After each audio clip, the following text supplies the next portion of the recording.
Last episode of Shadow Rider, no intro, let's just get right into it. The sooner it begins, the sooner it ends. Really. I don't mean to make that sound like I don't like this. It's fine, just one of those things where just like, I don't know. Jeez. I guess I'm still a little salty over the last episode. I don't know. Hello there, my little shadows. It's me again, your Master the Shadow Reader here today, with another little episode of my Banned From series. I'd be impressed if we can get worse than the last one. Made a recent video about this. I've been kind of busy with a bunch of other stuff. Getting banned from other dimensions. Like that, so I haven't exactly had all the time in the world. You've never eaten at Arby's. Kind of remember any kind of issues that I've had. I do enjoy the ads, though. That I've been banned from, but taking some time and opportunity. Only because my friends have an inside joke with it. I have a couple of interesting stories for you guys that I think you all might really enjoy. Now, for this story, this is going to be talking about a restaurant called Arby's. Now, like with every single one of these little things that I sit there and I talk about, I've had my fair share of, interesting little tidbits when it comes to Arby's restaurants. Now, do I like Arby's? Personally, it's a good restaurant. The meat there is actually real meat. It's not like, fake crap meat or whatever, or frozen, chicken patties or whatever. Just looking at this spear, like, someone was looking at this. Arby's is a place that vegetarians or vegans would just fucking despise. I've eaten there numerous times. Not enough meat. Not now, since I've been banned from the place, but I've eaten there a good bit. I think my favorite thing on that menu would have to be the French dip. For me, that has the best deal, because you get like a big old thing of au jus sauce, and you get like a really long, delicious, sandwich. It's just really freaking You're like, the best thing is dip, and I'm just sat here like, your favorite part of Arby's is dip. That's like saying my favorite part of Wendy's is the Frosties, or the fountain soda. Nationwide. Now, how did I manage this? Well, this kind of brings me back, I'd say, about not too long back. The year was 1863. Now, I think it was during the time and everything that I was in the process of, just working around or whatever. I think it was in my early stages of YouTube, and I, given the fact that I had a problem getting a job and things like that, I had to find something. So, compared to how I usually would go out to restaurants, this one actually had me applying for a restaurant. And Arby's was one of those places because it just recently opened up. I think it was still in construction, but I do believe that they were hiring, for people and things like. So this time you're getting a job there. That's different. What I did was I got on my actually I don't think I had my computer at the time. I think it might have been my phone. Well, I had my phone, and I sat there and I'm typing up a bunch of stuff, filling out the application, doing all this crazy stuff, and let me tell you, people, the application process and these kind of things are absolute dog crap. Yeah. They do not work well, but that's another story for another day. So I do it. The application process isn't exactly exhilarating. About 5 seconds after I submit the thing, and, as I'm picking up, I hear this weird man. I don't know what he sounds like, but he sounds like George Jetson. I don't know what he sounds like, but here's what he sounds like. Would you like to apply for Arby's? This didn't make a whole lot of sense because, yeah, I just applied for the place. Of course, me being the professional kind of person that I am, when I'm not losing my mind, I pretty much said, yeah, I've already applied. Good, you start Tuesday. Make sure of it to wear tight pants. And then after that, he ended the call. This was rather unorthodox in getting a job, but hey, at least I knew I got it. Yeah, it's something. It's positive. Day, apparently a couple of employees had sent me the uniform that I'd be needing. And, when I went to go get the uniform, there was something that was actually kind of different. Now, normally the uniform tight pants would just be like a t-shirt, and a little thing and a hat, which they were there, but there was something else included into it. A black robe. Now, why they would send me a black robe, I genuinely had no honest idea. It didn't exactly make a whole lot of sense to me at first, but I do remember seeing like a letter or something that they were providing for some odd reason, And they told me that the robe itself was going to be needed on weekends. So, and yes, I would be working weekends because I was working pretty much full time there. So, of course, I start setting everything up. You know, I get my clothes ready, I take the robe and I put it in the closet because I wouldn't really need it anytime soon. So I go and I set up for everything and I kind of try and, you know, work things through, at least with my speech and everything, because, well, to be completely honest, I am not a very social person. Nope, neither am It's kind I. of obvious in this channel, but I am not a very social person. So of course I'm, you know, kind of eager, excited, and really annoyed because of the fact that I'd be working minimum wage in a job that probably wouldn't pay me much anyway to begin with. But hey, it's a start because I've had horrible times getting jobs beforehand, and so this is. At the end of the day, a paycheck is a paycheck. Here's the funny thing. He never did give me his name. He never did. Throughout this entire ordeal, he never once gave me his name. That's suspicious. So for all intents and purposes, let's just call him, you know, Manager George, or George for short. So Tuesday comes rolling around and everything, and I'm scheduled to get there pretty early. I'd say around 3 a.m. Why You 3 a.m.? never asked I what's your genuinely have name. no honest to God idea. Who the heck wants Arby's at 3 o'clock in the morning? And just Oh as I'm boy, about 3 a.m. completely dealt with and, you know, about to walk out the door, I get a text from my boss, you know, Manager George, telling me to bring the robe with me for some reason. Now, I text him back, you know, saying, well, what the heck is the purpose of it? It's not the weekend. He said, just bring it with me, or else I was going to be fired and turned into soup. Jesus. Now, this was a very odd kind of threat. Sounds like something a third-grade kid or something would sit there and say at the ballpark, but I digress. I didn't feel like arguing, and I didn't want to lose this job almost immediately when I got it, so I walked back into my closet, grabbed the robe out of there, and just brought it with me, threw everything in my car, and then just started driving there. Of course, you know, when I finally got there, everything was completely and utterly pitch black, because, like I said, it's literally 3 a.m. I mean, why exactly I had to work that early, I genuinely had no idea. So when I finally pull up in there, I notice that every single car that's there is a beetle bug. For those of you who don't know what those are, you know the punch buggies kind of things?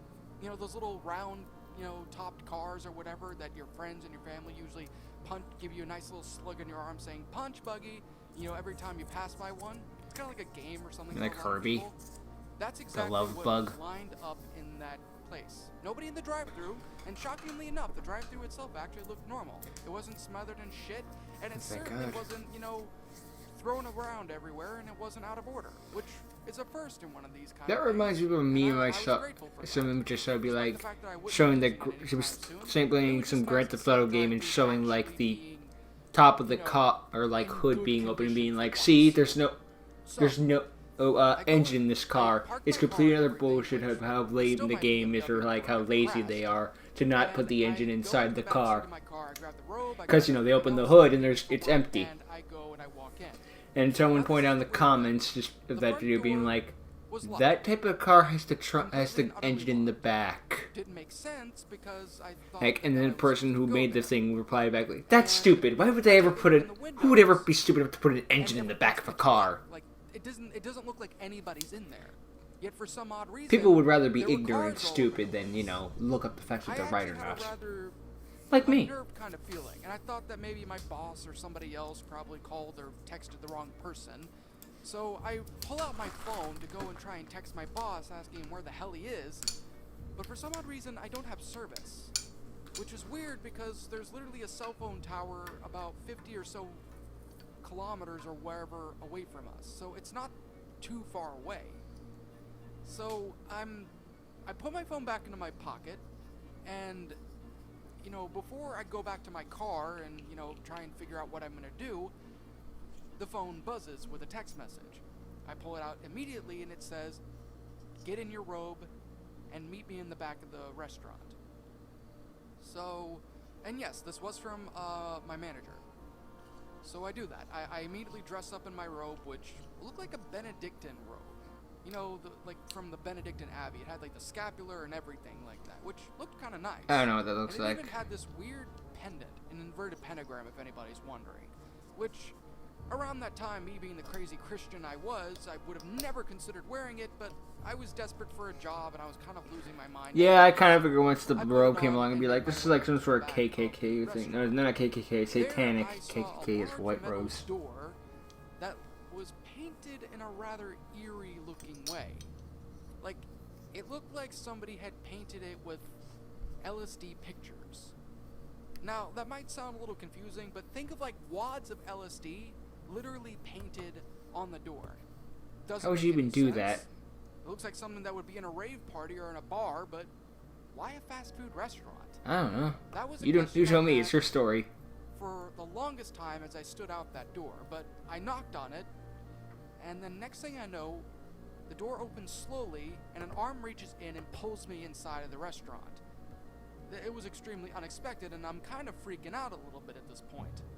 But next thing I do know is that I'm brought into a small little room that's lit by only a couple of light bulbs, hanging ones specifically.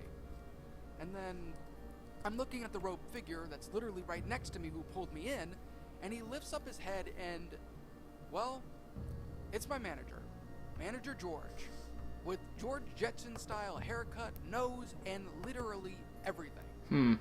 He's quite literally looking at me with a really large grin, a big smile on my face. Well, his face specifically. And he's like, it's so wonderful you could come here. What is your name again? I obviously told him my name, and I don't think I need to say it because I would much rather not say that name again. But he said, that's good. Glad you're here. Anyway, you're probably wondering why I called you up here at 3 a.m. in 3 in the morning. And I remember being like, yeah, this isn't exactly normal. I mean, seriously, it was like 6 a.m. or something, but why 3 a.m.? George then immediately ushered me out of the room and then proceeded to kind of walk me down this extremely long and narrow hallway that, you know, judging from how the restaurant itself looked and it was built, it didn't seem to really make a whole lot of sense because it was a lot longer than it should have been. And me and him are just walking down and everything, and he's pretty much talking to me about how this is kind of something that a lot of new recruits kind of have to do, which I found a little bit odd because I thought it would be like, you know, employees or whatever. And I remember asking him like a couple of questions, like, for example, you know, is my interview going to be here? Or like, you know, what exactly do I have to do with my job? Why am I in this black robe with this pentagram necklace? You know, what is going on? And it's kind of obvious I'm asking a lot of questions because I'm curious. George is really not answering many of them. I mean, he answered a couple of them saying that the black robe was kind of there for more decorative purposes for some reason, although I don't know what a black robe has to do with serving freaking cheap fast food, or in this case, expensive fast food. Seriously, Arby's food is crazy. And then next thing I know, you know, we finally managed to get to the end of the hallway. Here's the definition of American food. Just put bacon on it. You know, large metal-looking door. He opens it up and then pushes me inside and then walks in and closes it entirely. And I look up. And this is where I think I nearly pissed, shit, and, well, puked myself. Inside of there was the main dining restaurant. The same place that I was looking through in the windows. Yet for some reason, this entire place was completely lit with candles.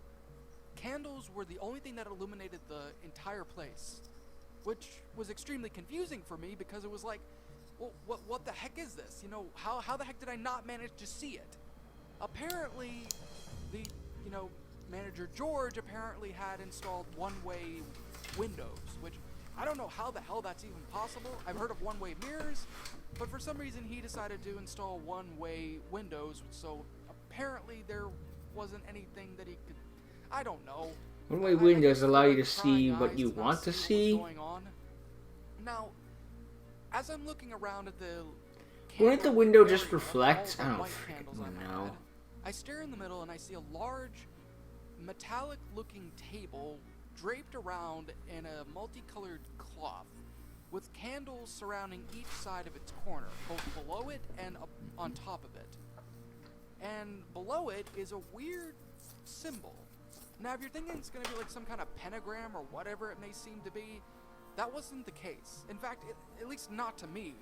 In fact, it looked, weird. It looked like a red outline of the Arby's roast beef sandwich in a giant circle. I'm not shitting any of you when I say that. It looked exactly like that. Like, think of like a giant red circle and a red outline drawing of an Arby's roast beef sandwich in the middle of it, and that's exactly what it was, with the table right dead center on that sandwich symbol. This was extremely confusing. But of course, for several reasons. I turned to George and I was like, okay, what am I supposed to look at here?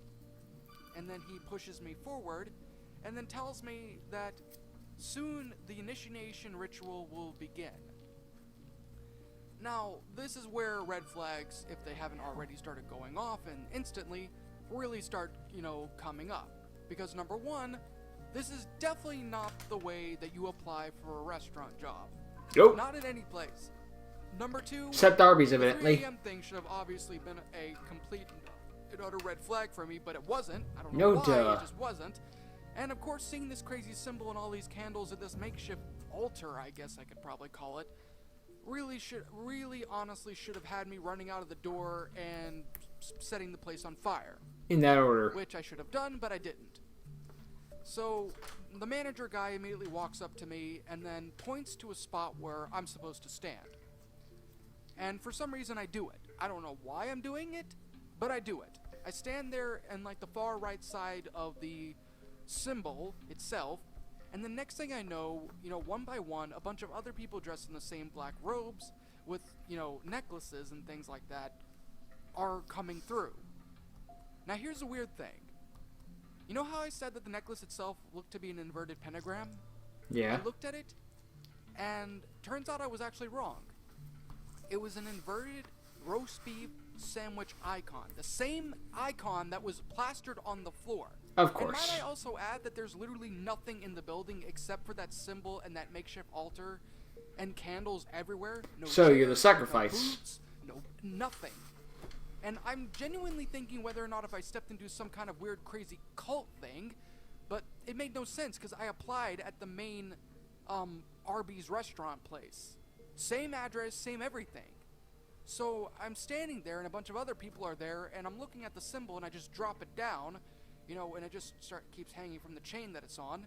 And then next thing I know, this guy comes in with a sandwich in his arms.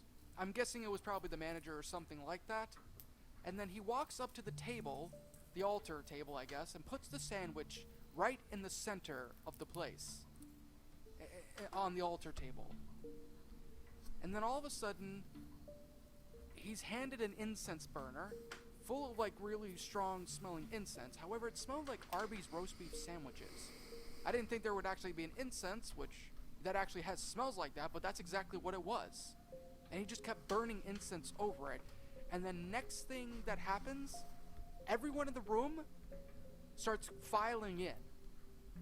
Like, filing in the middle of the circle. Still in their same spots, and I kind of have to do the same. And more people dressed up in black robes are there. And then next thing I know, there's a loud smack, and then a lock. And then the manager walks up to the table, our altar table, with the sandwich in the center of it, and within cue, everybody starts chanting. I am not kidding any of you. They all start chanting. What are they chanting? Latin. Specifically, I don't remember much of it, but I think it was like, in nomine Arbius, something along those lines. Arbius. It's really difficult to remember because it was kind of all over the place. But for some reason, the entirety of that Latin phrase was supposedly going to this one little sandwich. Like the priest, or whatever the hell he was called, was sitting there and just continuously swinging incense towards this sandwich. And I'm like, what the fuck did I step into? Is this some kind of sandwich worshipping cult? Did I get duped in this job? Did I turn the oven off? I didn't even know. I turned the oven off? But that's exactly what was going on through my mind. I'm sitting here, standing here actually, just watching this entire ritual happen, and I'm not even singing anything. I'm just like, what is this? And if things couldn't have gotten weirder then, it got worse. Genuinely got even more worse than I would have thought. How did it get worse? Well, that's simple. As the main high priest, I guess, was swinging the incense burner for the 700th time, Today. the sandwich began to move. I'm not joking. Oh boy. It began to move. And it started bubbling. Like the bun itself was like bubbling up. Like it looked like it was gonna burst, but it immediately deflated. And it just kept on happening. Every single time. That chant continuously getting louder and louder and louder. And the next thing I remember seeing is that sandwich thing expanding to the size of a human being. An adult male, I might add. Growing feet, growing legs, growing everything. Every kind of bodily feature that a person has. Like accurate, I might add. And then afterwards, once the eyes, the mouths, the hair, everything came by, everything was on there, the chanting stopped instantly. And there, I saw this thing open its eyes and sit up on the altar table. And then everybody immediately held up their little amulet pendant things and said, "Hail Arby's roast beef sandwich." And they actually said it that way. And then the sandwich man is like, "What the hell do you guys want from me? How many times do you idiots have to continuously summon me?" Is a Valley Girl accent? I don't want to be summoned anymore. Like, I was not expecting that kind Or of nerd. voice. I was expecting it to be demonic and terrifying, but this little sandwich thing, this sandwich human hybrid fuck, sounded like a pussy. Gonna be honest. Sounded like an absolute pussy. Sounded like a big baby, and it actually started crying gravy. Or was it au jus sauce? I don't even remember. I think it was au jus sauce. It started crying it, and then next thing I know, the high priest thing just swings a little bit more incense at it, and it immediately calms down. I don't know how, I don't know why, but it immediately calms down. And then it says in a serious tone, "What do you ask of me?" And, you know, the manager George, pushes me towards this sandwich where I fall down and like so kind of reverence. Base desk. And then the sandwich thing looks at me and has this angry, pissed off look at me. And I'm just staring at the sandwich in complete disbelief that any of this is actually fucking happening, because logically speaking, none of this should have even been happening. At all. It shouldn't be happening at all. This made no sense to me, yet here I was, watching this continuously happen. Like, how do you manage that? How do you do that? How the hell is any of that even possible? Yet, I was seeing this. This thing was breathing on me. It smelled like meat. Cheap, crappy meat, but meat nonetheless. And it stared at me, saying, "I don't like you. You're tainted. I'm going to eat you." And then what happens next was something that I myself wasn't even expecting to even understand. The sandwich thing immediately grabs me by my chest and starts lifting me up slowly. Now I'm panicking. I'm like, "Please, somebody help me out here. I don't want to get eaten by this thing." But then the chanting immediately comes back again. The incense is swung. Everything starts coming back again. And then the manager George walks up to me and says, This is a sacrifice to our God, the roast beef Arby's sandwich. You have to be accepted in the sacrifice. That's what you applied for." And as I'm being, like, really slowly lifted up in the air, I'm like, "Bullshit! I didn't apply for this. I applied to be a freaking busboy. You didn't read the rest of the little directions, did ya?" That's what he told me. And I'm like, "What directions? What the hell other directions are there? That's exactly what the thing is. That's what I read. You didn't read the fine print." That's what he told me. Of course. And then I'm like, there was no fine print. There was literally no fine print in the application. That's all it said for me to do. And here I am, being lifted up in the air, about to be devoured by this satanic sandwich, and I'm like, I'm trying to argue and reason with this freaking manager guy, and you know, I don't know, my brain just kind of goes nuts. But next thing I know, and I know I'm saying this a lot, but it's true. For some reason, the sandwich man somehow starts to smoke. The hand starts to smoke, and the creature stops. And the smoke just continues to grow faster and faster, apparently like it's being burned. I'm not feeling anything, but for some reason, this thing is. And the next thing I know, are we having vegetables or something? And I hit the wall hard. Thankfully, I didn't break my spine or whatever. And it starts screaming and crying like, "Oh, Mommy, it hurts. That man hurt me." Like, yes, in that way, in that form. And everyone's just staring at me like, "What the hell did you do?" And I'm looking up, and I see that the sandwich itself is holding its hand, and it's literally charred. It's charred. And then it falls off into dust. And I'm like, what the heck could have happened? And then I see a giant wet stain on the top part of my robe. And I immediately pull out what it was, and turns out it was my bottle of portable holy water that I had inside of a plastic cross that somehow had spilled or got crushed, and it soaked it. And it burned the thing. You're just carrying around a bottle of holy water everywhere. Freak out a bit. And I think a few of them even rushed me. But I knew what I needed to do. Thankfully, I kept a lot of religious objects on me. For some A reason. crucifix and a big old thing of holy water that I had in my pocket. You know, the only time I'm actually happy that I was extremely religious then. And then next thing I know, I start literally chanting the rite of exorcism on this thing. And everybody's trying to stop me, but for some odd reason, they can't touch me. None of the people can, as long as I'm saying the ritual. And this sandwich guy is like going crazy, throwing a temper tantrum, like a fucking 4-year-old. I'm not joking. This sandwich is like doing this, and I'm just splashing holy water on this thing, saying, "In nomine Dei Nostri," and like I'm going nuts on this thing. And I'm just splashing holy water, and it's like it's slowly falling into crumbles. And then what happens next is just downright satisfying. I take the crucifix that I had, a big metal St. Benedict one I might add, and I shove it down the thing's throat, and then like that, everything stops. The people stop, the sandwich guy stops crying, and then, without any words, he starts glowing a heavenly glow and just burst into flames. And once that happens, all the people stare at me. And then my manager walks up to me and says, "You don't know what you've done." And that same George Jetson sound.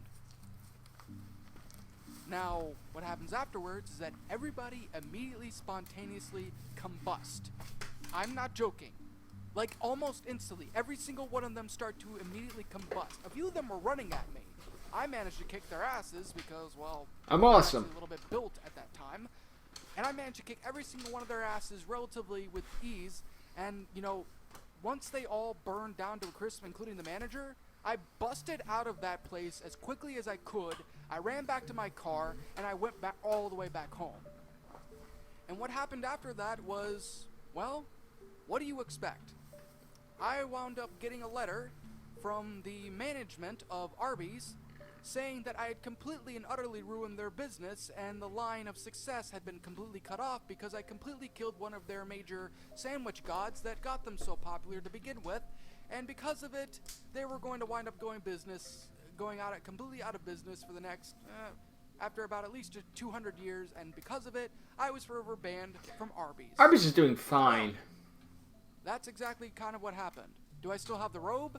No. In fact, I actually took that thing and I burned it. I did not want anything to do with that anymore. As for the pendant, same thing. Actually, no, I think I threw it in the ocean. How do you burn It's gone metal? now. Yeah, I don't have it anymore. I guess you could, though. But let me tell you, whatever was going on in there was really freaking screwed up. Gonna be honest. But you know what? Despite me being banned, it did teach me one thing. Never trust an Arby's fast food restaurant again. And of course, since I was banned by the major higher-ups, I can no longer ever go to another Arby's restaurant ever again. Boo-hoo, And they're if I about to be do, out of business, apparently. then everyone's gonna sit there and point According to their fingers own at me thing. and burn me to death. Dang it. So that's basically my story. Eh. Honestly, hope you guys enjoyed This it. one was If okay. anything, It like didn't I always offend say, me, and in the end, that's all that really sit there and tell matters. these So, you know. stories. Let me tell you though, this entire thing was dark, and I don't think I'm ever gonna really get over that. Then again, though, It was that's okay. what therapy is for. Well, anyway, I hope you guys enjoyed.